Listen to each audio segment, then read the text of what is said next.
revealed how Brexit negotiations will play out on Monday, including a very long lunch.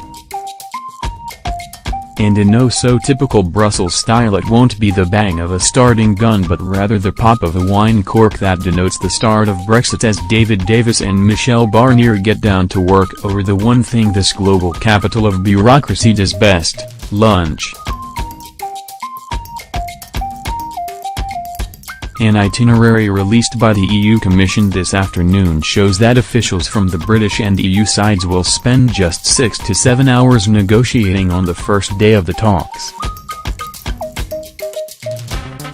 The day will begin with an opening salvo of talks between the two camps for 90 minutes, which are likely to be ceremonial in nature as both sides mark the start of history. An hour and a half is then dedicated to a working lunch between Mr. Davis, the Brexit secretary, and his French counterpart Mr. Barnier, the EU's chief negotiator.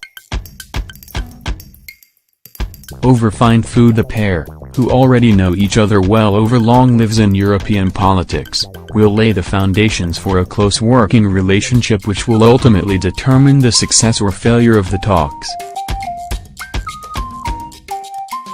After lunch, officials from both Brussels and London will come together for working groups, during which they will discuss what bureaucrats have amusingly dubbed talks about talks. Confusingly, the opening salvos of the Brexit process will all focus on the technical framework within which the actual negotiations themselves will be carried out. Brussels has insisted on an overall phased approach to the divorce, meaning that aspects including citizens' rights, a financial settlement and Northern Ireland must be resolved before trade talks can begin. Britain initially rejected this idea, saying it wanted to conduct trade and technical talks at the same time, but now appears to have admitted defeat and agreed to it in principle.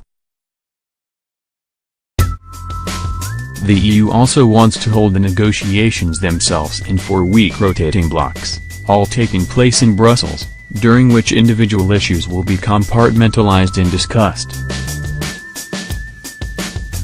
Under their plan, Mr. Davis would spend 1 week of every month in Brussels holding face-to-face meetings with Mr. Barnier, whilst the other 3 weeks would be characterized by constant contact between their officials. EU sources say Britain is yet to formally agree to any of Brussels' proposals on the structure of the talks, but that bureaucrats expect the UK side will do so in the end.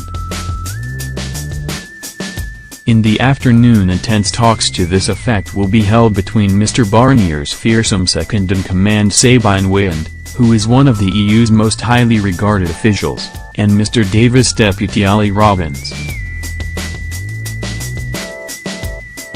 The day will end with a closing session between the two chief negotiators and a press conference, at which journalists and the public will be updated of progress made on the first day. The plans were published hours after Germany's president, Walter Frank Steinmeier, warned Britain to stop playing time games with the bloc and get on with the process of delivering Brexit.